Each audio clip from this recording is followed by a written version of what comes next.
Well, it's known as the silent disease, affecting 1.2 million Aussies. Osteoporosis often strikes without warning, weakening bone density and structure, with women over the age of 50 found to be most at risk. And with Healthy Bones Action Week underway, experts are urging Australians to take charge of their bone health as millions still fall short of daily recommended calcium intake. For more, Sunrise GP Dr. Ginny Mansberg joins us now. Great to have you with us. So we have some products here that are some of the more common ways to get calcium into your diet. Just how much do we need? So this is really interesting. Up to your 50th birthday, you need 2.5 serves of calcium-rich foods, and dairy foods are the easiest way to get calcium into your diet, per day. Literally, you turn 50, particularly for women. After that, it flips, so you now need 4 serves every single day to have enough calcium to support your bones. It's quite a lot. And what's a serve? Okay, so I think this is where a lot of people get really confused. Yes. So a yogurt, it's like a small tub, like a 125-gram tub of yogurt. For cheese, if you're looking like at slices of cheese, around 2 slices of cheese, and for milk it's about a cup of milk. It doesn't matter whether it's low fat or full fat milk, it's going to have the same amount of calcium.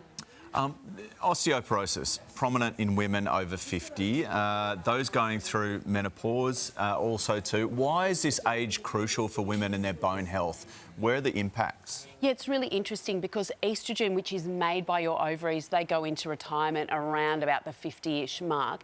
They're really, really important hormones to actually put calcium into your bones and strengthen them.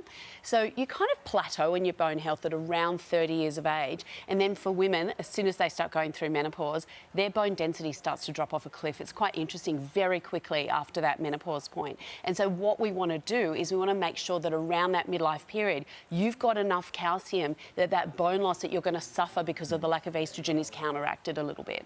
Okay, what about if you don't drink, dairy milk in your coffee, if you have other types of milk, that sort of thing, could that be creeping up?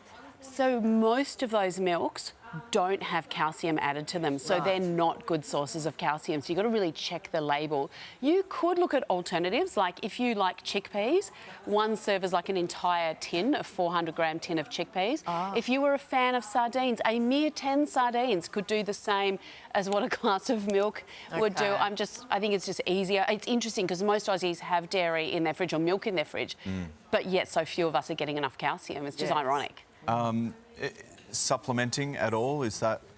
It's a great question. The answer is we don't know. What we know for sure is that if you are a person in a nursing home who is elderly, a calcium supplement is a gun for you. For the rest of us, we don't know. So we think if you're a person who is, I can't do dairy, I can't do sardines, there's just no way I'm going to get it into me, maybe we look at a calcium supplement, but we need to be honest, we don't know whether that stops bone loss. We really don't. So what are the signs that you are getting osteoporosis or osteopenia, which I think is the one before osteoporosis? Yeah, because it's a sliding scale, right? And I think this is a thing that shocked people in my surgery. They're expecting some sort of symptom or some sort of sign where I'd be able to examine them and pick it up. We can't. We need to do a bone density scan, which takes about 5 or 10 minutes. Like, it's really nothing. You've got all your clothes on, you just lie on a bed and they x-ray 3 parts of your body to actually know what's happening, unless we go all the way through to osteoporosis and get a fracture, and then you're going to know, but that's really late. Like, we want to actually prevent this, particularly